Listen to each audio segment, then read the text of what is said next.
حضرت مولا علی شیر خدا کرم اللہ تعالیٰ وجہ الکریم فرماتے ہیں نبی پاک ایک سفر پہ گئے تو مجھے اپنا نائب بنا کے مدینے میں چھوڑ گئے حفاظت کے لیے۔ میری باتوں کی سمجھ تو آ رہی ہے نا آپ حضرات؟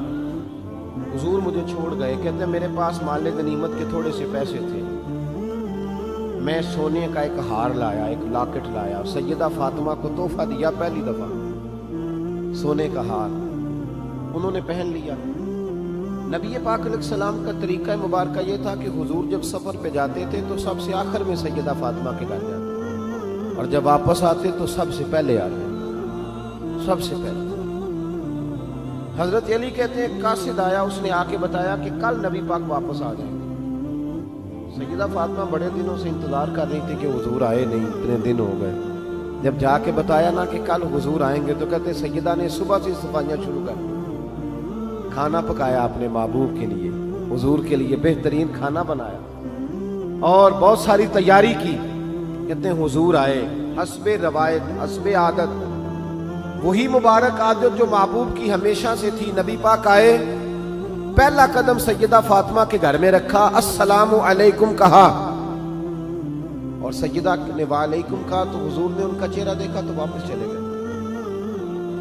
حضرت فاطمہ رونے لگ گئی۔ مولا علی شیر خدا کہتے ہیں میں گھر آیا تو بی بی صاحبہ زاروں قطار رو رہی، فاطمہ کیا ہوا؟ کالی پتہ نہیں، حضور سلام لیا واپس چلے گئے، ایسا کبھی ہوا ہی نہیں، پتہ تو کریں۔ شیر خدا کہتے ہیں میں مسجد میں گیا تو نبی پاک بھی ایک کونے میں بیٹھ کے رو رہے، میں نے کہا یا رسول اللہ آپ یہاں رو رہے ہیں، فاطمہ وہاں رو رہی ہے، بات کیا ہے؟ تو نبی کریم علیہ السلام نے فرمایا وہ میری بیٹی ہو کے سونا پہنتی ہے، اگر فاطمہ بھی سونے سے پیار کرے گی تو امت کی غریب بیٹیاں کدھر جائیں گی؟ وہ بھی سونا پہننے لگ گئی، وہ بھی اگر یہ کام کرے گی تو غریبوں کی بچیاں کس کے طریقے پہ چلیں گی؟ وہ بھی سونا پہنتی ہے۔ حضرت علی کہتے ہیں میں نے کہا یا رسول اللہ انہوں نے نہیں پہنا، وہ تو میں نے لا کے دیا ہے، انہوں نے خواہش نہیں کی۔ تو محبوب نے فرمایا اسے جا کے بتاؤ۔ حضرت فاطمہ الزہرا رضی اللہ تعالی عنہا کو جا کر کے بتایا گیا کہ محبوب پاک تو اس بات سے آپ سے ناراض ہے۔ حضرت فاطمہ نے اسی وقت سونا اتارا، کہا علی جو مدینے میں سب سے غریب گھر ہے اسے دے آ جا کے۔ بھائی نبی پاک نے انہیں سادگی میں رہنا، پاکیزگی میں رہنا سکھایا، انہیں حسن سکھایا، انہیں عبادت سکھائی۔ نبی پاک علیہ السلام، یہ تو ساری دنیا بیان کرتی ہے کہ امام حسین نبی پاک کے کندھے پہ بیٹھ جاتے تھے سجدے کے عالم میں تو 72 تسبیحیں حضور پڑھتے تھے۔ پتہ ہے حضور سکھاتے کیا تھے؟ نبی پاک امام حسین کو سجدہ کرنا سکھا رہے تھے، حضور سجدہ کرنا سکھا رہے تھے، سجدہ کرنا۔ پورے کربلا میں، پورے کربلا کے واقعے میں کسی جگہ بھی امام حسن اور امام حسین نے کسی ایک مقام پہ بھی یزیدیوں سے کوئی مطالبہ نہیں کیا، کوئی بات نہیں منوائی، کہا جو تمہاری مرضی۔ ایک بات صرف کی، ایک گزارش، توجہ ہے میری بات پر؟ ایک بات صرف کی، ایک مطالبہ رکھا۔ جب 9 محرم کو عمر بن سعد نے، شمر نے، ان سب نے کہا نا کہ حسین جام اب بات ختم ہو گئی، یا بیعت کرو یا جنگ کرو، تو امام حسین نے فرمایا مجھے ایک رات کی مہلت دو۔ علی کے بیٹے مہلت مانگ سکتے ہیں؟ بولے نا یار، مہلت مانگتے تھے وہ، کیا ضرورت تھی؟ امام حسین نے فرمایا مجھے مہلت دے، ایک رات رہ گئی ہے، میں راج کے سجدے کرنا چاہتا ہوں۔ سجدوں کے لیے مہلت مانگی، سجدوں کے لیے، توجہ ہے میری بات پر؟ محفلیں لمبی، نمازیں چھوٹی، 24 گھنٹے آپ کسی کو بٹھا لیں باہر، وہ بیٹھا رہے گا، گپے لگائیں، نماز کا ٹائم ہوگا تو پتہ نہیں کیا ہو جاتا ہے، لوگوں دوڑ گئے، اوہو نماز پڑھنی پڑ جائے گی، ایسے لگتا ہے جیسے کوئی بہت مشکل مرحلہ آن پڑا۔ بھائی کربلا والوں کا تو پیغام ہی نماز ہے، ان کا تو طریقہ ہی نماز ہے۔ امام حسین نے کہا ایک رات کی مہلت، فقط اس لیے کہ میں کھل کے نمازیں پڑھ لوں۔ ساری رات بڑی باتیں تھی نا، بڑی باتیں، سیدہ زینب سے دکھ سکھ کر سکتے تھے ساری رات، امام زین العابدین کو بڑی باتیں بتا سکتے تھے، بڑا کچھ ہو سکتا تھا، لیکن امام زین العابدین کہتے ہیں ساری رات حسین ابن علی نے سر سجدے سے نہیں اٹھایا۔ چل تو اس طرح کر، امام حسین تو ساری زندگی ساری رات پڑھتے رہے نا، تو چل ایک رات کی عبادت کر ان کے نام پر، ایک رات ساری جا نہیں نا تسی ہاں کی تھی، ایک رات کہی ہے میں نے، بڑا مشکل ہے ہمارے لیے۔ آپ یقین کریں مصلی اور پھر کسی نے ہمیں کان میں بتا دیا کہ تسی نسبت آ لے ہو تسی بخشے ہو. اے کوئی پکی گل دس گیا سر، اس میں کوئی شک نہیں کہ نسبت سے بخشے جائیں گے. لیکن امام حسین ڈائریکٹ نواسے ہیں نبی پاک کے. اگر وہ نسبت کے باوجود بھی ساری رات نماز پڑھتے ہیں تو کس قسم کا نسبت والا ہے کہ 10 محرم کو بھی تیری ساری قضا ہو جاتی ہے، ساری قضا چھٹی، ہم نسبت والے ہیں. بس نسبت کا یہ معیار ہوتا ہے.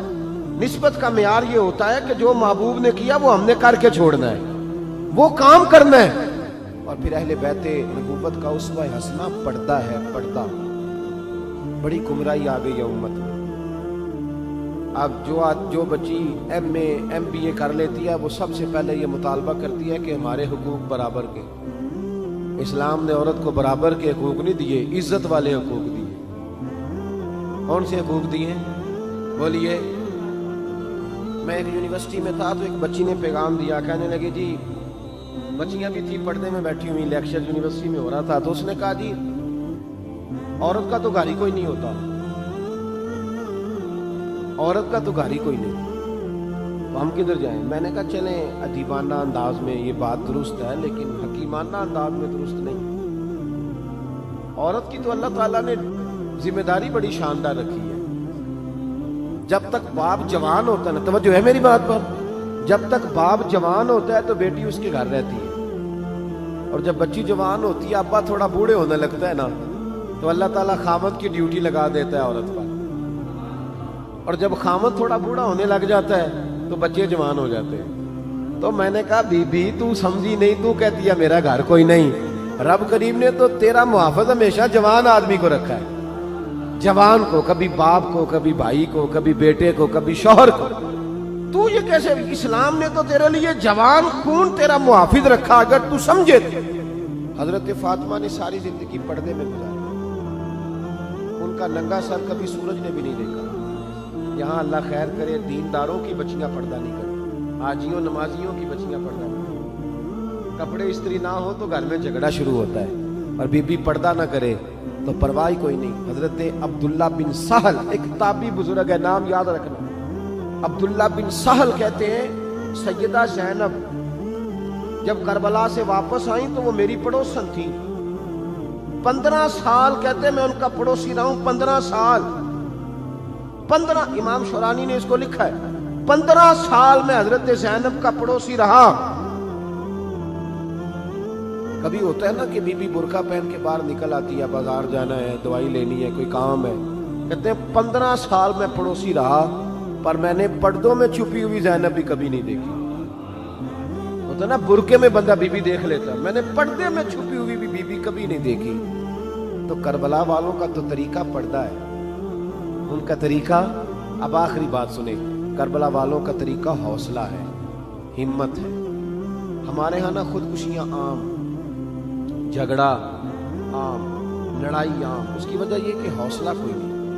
ذرا سی بات کے بندہ برداشت کرنے کو تیار. اہل بیت کا جو طریقہ ہے نا وہ حوصلہ ہے، وہ صبر ہے، وہ چلے محبت کی بات ہے کر دیتا ہوں. ایک بابا جی سے میں نے پوچھا، میں نے کہا جناب صحت کیسی ہے؟ کہنے دکھا نہیں وڈیریاں کر چڑیا. میں کہا کنی عمر تہاڈی؟ کہنے میں عمر تے ابھی 76 کو سال ہے. تو میں کہا دکھاں تو بغیر بھی ہوں، تساں وڈیریاں ہی ہونا سی. بس کر دے، دکھوں کو بدنام کیا ہوا بلا وجہ. اب بس کریں، وڈیرے ہونا تھا کہ نہیں ہونا تھا؟ تو نہ دکھاں دا لا دیتا ہے. ہجوم غم میں بھی توہین نے ضبط غم نہ ہوئی، ہم تو اس احتیاط سے روئے کہ آنکھ نم نہ ہوئی. اللہ والے تو مطلب شکوہ کرنا ہر وقت شکوہ، حوصلہ ہی کوئی نہیں، سکون ہی کوئی نہیں، پریشانی بڑی ہے جی، آزمائش بڑی ہے. کبھی آپ نے کہیں سنا ہے کہ واقعہ کربلا کے بعد حضرت زینب معاذ اللہ نفسیاتی مریض ہو گئی تھی؟ امام زین العابدین، سیدہ سکینہ، حضرت صغرا، وہ حوصلے میں رہے، وہ توانا رہے. امام زین العابدین نے اس کے بعد بھی کئی دفعہ پیروں میں بیڑیاں پہنی، کئی دفعہ. سادات کا خاندان چلا. یہ جو داتا علی اجویری نے آ کے آپ کو کلمہ پڑھایا، یہ بھی سید زادے، سیدوں کا قافلہ رکا نہیں. یہ خواجہ اجمیری بھی سید زادے، غوث پاک جیلانی بھی سید زادے. یہ سادات کا سلسلہ چلتا رہا. بار بار آ کے امت کی قیادت کی ان لوگوں نے. جب دیکھیں نا، یہاں کسی بندے کا کٹا ہوا ہاتھ پھینکا جائے نا، بلکہ انگلی پھینک دی جائے تو لوگ ڈر کے بھاگ جائیں گے، کسی کا، اپنے کسی کا نہیں، کسی کا، کیونکہ انسان کا وجود کٹ جائے تو دہشت پیدا ہوتی ہے، آپ ڈر کے بھاگ جائیں گے۔ امام حسین کا کٹا ہوا سر، توجہ ہے میری بات پر؟ ذرا غور کرنا، بندے کا سر کٹ جائے، ہم سنتے ہیں بات پر غور نہیں کرتے۔ دھاڑ ان کا پڑا تھا کربلا میں، کٹا ہوا سر، زلفیں، پگڑی، کٹا ہوا سر نیزے پہ، آگے آگے سر جا رہا ہے، پیچھے سیدہ زینب جا رہی، با پردہ یزید کے دربار میں پہنچی، بی بی صاحبہ پردے میں بیٹھ گئی۔ یزید کہنے لگا دیکھ لو، اللہ نے مجھے عزت دی اور میرے دشمنوں کا معاذ اللہ کیا حال ہوا۔ جب اس نے یہ کہا نا تو حضرت نعمان بن بشیر صحابی بیٹھے تھے، اور ساتھ کہتے ہیں میرے ایک نابینا صحابی بھی بیٹھے تھے۔ حضرت نعمان بن بشیر کہتے ہیں کہ جب اس نے یہ کہا نا کہ اللہ نے مجھے عزت دی اور نقل کفر کفر نہ باشد، میرے دشمنوں کا یہ حال ہوا، تو کہتے ہیں سیدہ زینب وہاں سے اٹھ کے کھڑی ہوئی، با پردہ سیدہ زینب کھڑی ہوئی، اور فرماتے ہیں اس طرح نہیں کھڑی ہوئی کہ بیویاں روتی ہیں تو کہتی ہیں ہائے یہ وہ، اس طرح نہیں، حوصلہ، ہمت، اور جس طرح کوئی سیاںا خطیب خطبہ پڑھتا ہے اس طرح سیدہ نے خطبہ پڑھا، پہلے اللہ کی حمد کی، پھر نبی پاک پہ درود پڑھا، اور پھر قرآن پاک کی آیت پڑھی وَتُعِزُّ مَن تَشَاءُ وَتُذِلُّ مَن تَشَاءُ، یہ آیت پڑھی۔ کہتے ہیں سیدہ کی آواز میں وہ روب تھا، وہ گرج تھی، وہ وقار تھا، وہ اطمینان تھا کہ وہ نابینا صحابی میرا گھٹنا ہلا کے کہنے لگے نعمان، علی آ گئے ہیں دربار میں، علی آ گئے ہیں، جبریل امی بول رہے ہوں جیسے، حکمت کے گوہر رول رہے ہوں جیسے، دربار دمشق میں بی بی زینب کا خطاب، منبر پہ علی بول رہے ہوں جیسے۔